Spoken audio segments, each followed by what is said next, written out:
Almost a year, they are finally back together.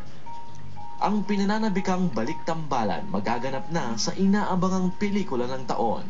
Ako na-miss ko si Angel. Personally. Na-miss ko matrabaho si Angel. Kasi matagal nga kami hindi nakapagtrabaho. Tuwing nagkikita kami parang hi, hello lang, alam mo yun. So ngayon, nagkaroon kami ng chance ulit na makapag-usap. It's always a pleasant experience for me to be working with Angel kasi nga she's very sweet. Ako din sobrang namiss ko si Richard. Iba si Richard katrabaho talaga. Yung hindi ka maging uncomfortable talaga. Yung kakausapin ka niya, tapos malambing, maasikaso. Suswerte maging leading niya. Naks.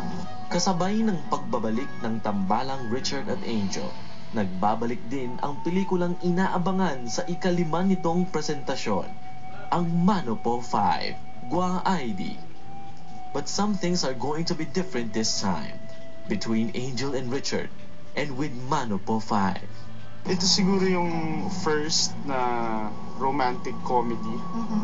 Kami ni Richard yung magkasama ngayon. At kung gusto nyo maka-experience ngayong Pasko ng kilig, na gusto nyo matawa, gusto nyo umiyak, ito na po kayo sa Mano Po. Funnier, lighter Mano Po with a powerhouse cast. Ako dito si Charity ko. Bale, 100% Chinese ako na na-in-love sa isang Pinoy.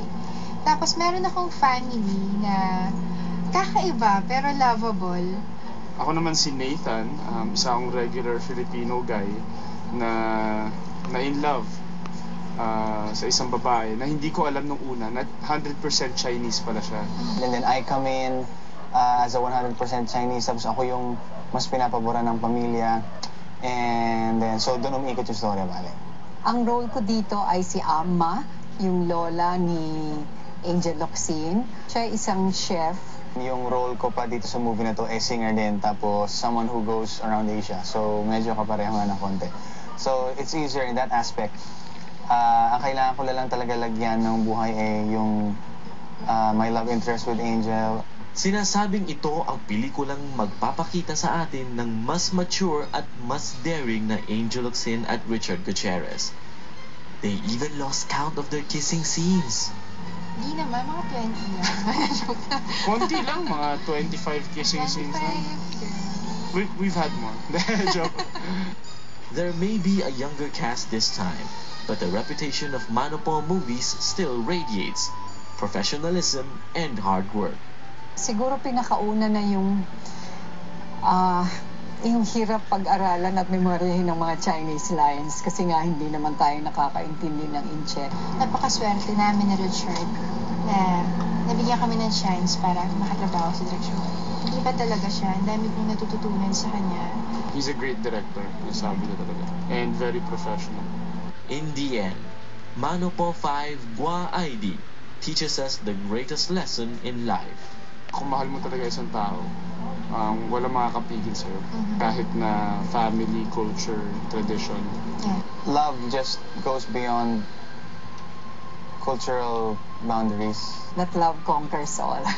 Maganda yung script talaga. Maganda yung script. Nung unang nabasa ko yung script namin, hindi ako tumigil sa kakatawa. Tsaka tinapos ko talaga sa isang upuan yung script. We have a great director, Direk Joel Amangan, great cast.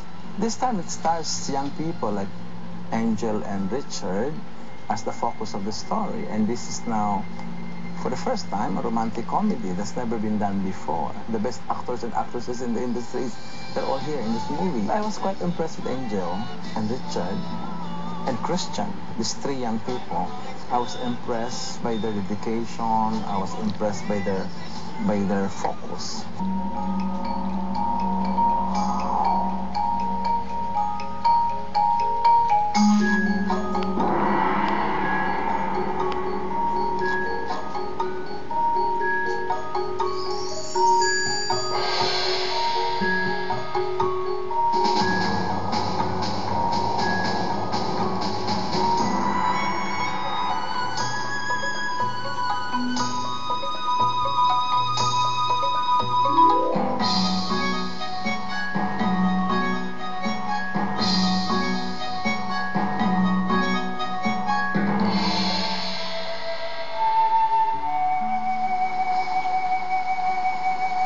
Gusto mong sumubog?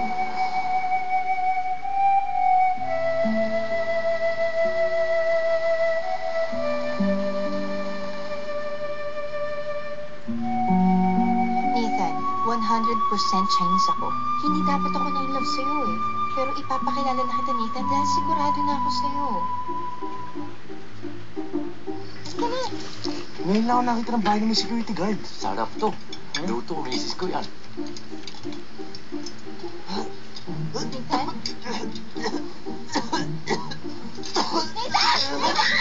Ano nangyari? Oh, Charity, allergic ako sa hipo ng mama mo.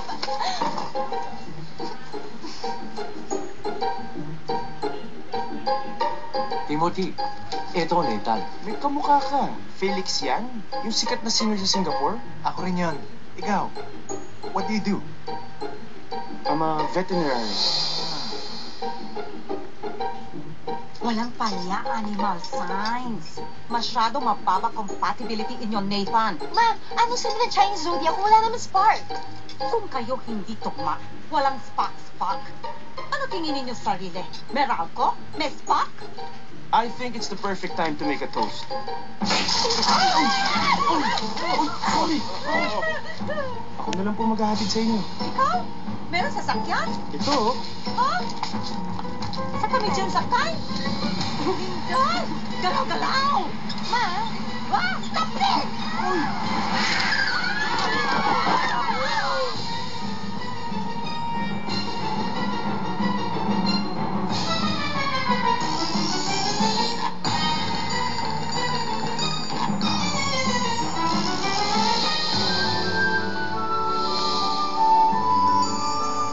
When you want to say I love you, you say Kwa Ivy.